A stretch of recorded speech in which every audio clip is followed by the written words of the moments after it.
পার্বত্য চট্টগ্রামে যে বিভাজনের রাজনীতি, পাহাড়ি বাঙালি বিভাজনের যে রাজনীতির খেলা এটা বছর ধরে চলে আসতেছে, সেটা আমরা বন্ধ করে ছাড়ব।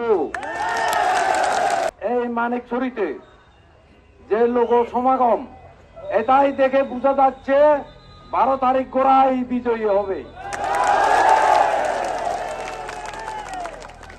আমার সবার সঙ্গী সাবেক চেয়ারম্যান এবং মুরব্বিদ্বয় আর আপনারা যারা সামনে বসে আছেন, আমার ব্যক্তিগত পক্ষ থেকে শুভেচ্ছা, ওকাসা, কুলঙ্কা, জুজু।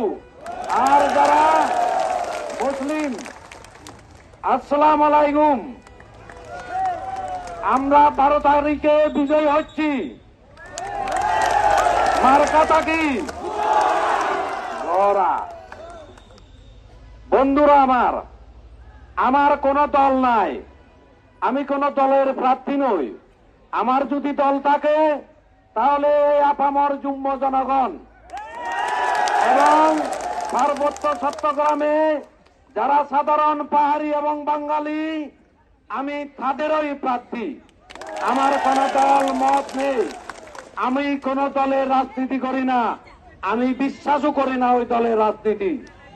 আমাদের এই পার্বত্য চট্টগ্রামে যে বিভাজনের রাজনীতি, পাহাড়ি বাঙালি বিভাজনের যে রাজনীতির খেলা এটা বছর ধরে চলে আসতেছে, সেটা আমরা বন্ধ করে ছাড়ব।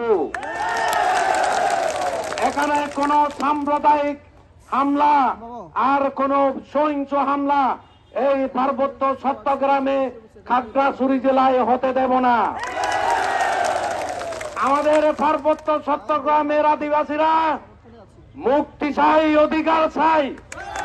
আমরা এই অধিকারের জন্য আজকে এই নির্বাচনে আমি প্রার্থী হয়েছি। আপনারা যার যার অবস্থানে থেকে সংগঠিত হন এবং সংঘবদ্ধ হন। ভোটের মাধ্যমে, ওই ব্যালটের মাধ্যমে আপনারা ভোট বিপ্লব ঘটান। এখানে আমাদের অধিকারের প্রশ্ন আছে। এইটা শুধু নির্বাচন না, এটা পার্বত্য চট্টগ্রামের জন্য যে ভূমি, নিরাপত্তা এবং যে শান্তি নিহিত আছে, সেই নির্বাচন চলতেছে এখানে। আজকে আপনারা যদি এই নির্বাচনে বিজয়ী করতে পারেন আমাকে, আমি সংসদে গিয়ে আমি এই ব্যাপারে কথা বলবো।